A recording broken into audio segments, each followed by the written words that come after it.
Hello, I'm Brittany Taylor, and today I will be doing a presentation over Chapter 1, Section 1D, page 54, number 69 of Mathematics in Your World, called the Pythagorean Theorem.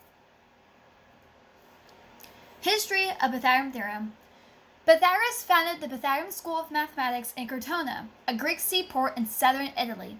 He is credited with many contributions to mathematics, although some of them may have actually been the work of his students. This information was by Morris. To your left, you have a picture of Pythagoras by Gustavo Scuderi from The Head-Banging Moose. And there's also the website on the bottom if you're curious.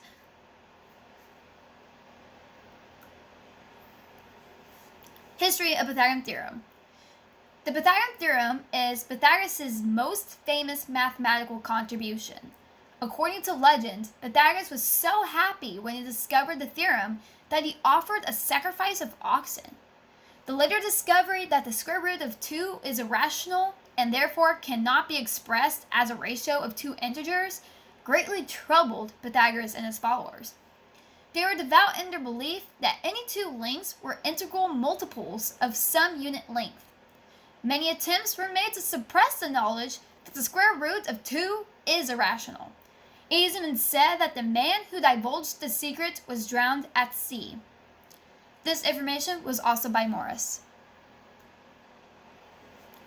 History of Pythagorean Theorem. The Pythagorean Theorem is a statement about triangles containing a right angle. The Pythagorean Theorem states that the area of the square built upon the hypotenuse of a right triangle is equal to the sum of the areas of the squares upon the remaining sides. This is also by Morris. Then you have a picture which is by Stephanie J. Morris, and the picture represents the Pythagorean Theorem. You have area square A equals A squared, area square B equals B squared, and area square C equals C squared. All those shapes make a Pythagorean Theorem, or a right triangle. How it has changed the world. The Pythagoras' theorem has changed. Better yet, our understanding of it has changed from 2 dimensions to 3 dimensions. For the past 2,500 years, the Pythagoras' theorem, arguably the most well-known theorem in the world, has greatly helped mankind to evolve. Its useful right angles are everywhere, whether it is a building, a table, a graph with axes, or the atomic structure of a crystal. It is universally applicable, but still, it is exclusively binding to 2 dimensions. This information was by Interesting Engineering.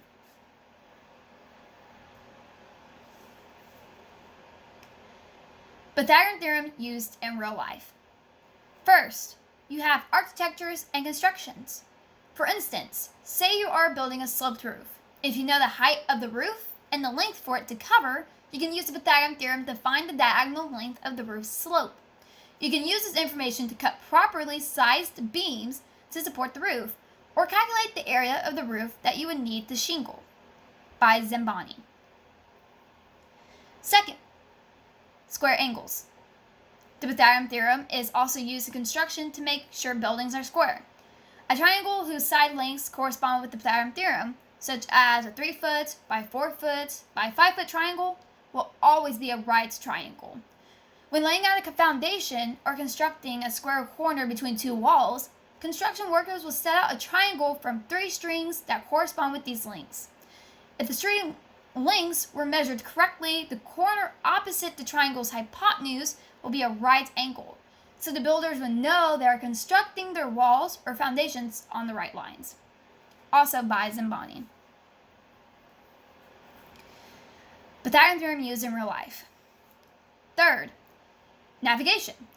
You can use it in 2 lengths to find the shortest distance. For instance, if you are at sea and navigating to a point that is 300 miles north and 400 miles west, you can use the theorem to find the distance from your ship to that point and calculate how many degrees to the west of north you would need to follow to reach that point. The distances north and west will be the 2 legs of the triangle, and the shortest line connecting them will be the diagonal. The same principles can be used for air navigations. For instance, a plane plane can use its height above the ground and its distance from the destination airport to find the correct place to begin a descent to that airport. Also by Zamboni. Last but not least, surveying. Surveying is a process by which cartographers calculate the numerical distances and heights between different points before creating a map. Because terrain is often uneven, surveyors must find ways to take measurements of distance in a systematic way. The Pythagorean theorem is used to calculate the steepness of slopes of hills or mountains. A surveyor looks through a telescope toward a measuring stick a fixed distance away, so that the telescope's line of sight and the measuring stick form a right angle. Since the surveyor knows both the height of the measuring stick and the horizontal distance of the stick from the telescope, he can then use the theorem to find the length of the slope that covers that distance, and from that length, determine how steep it is. By Zamboni. My resources for information, I have Interesting Engineering, Stephanie J. Morse, and John Zamboni.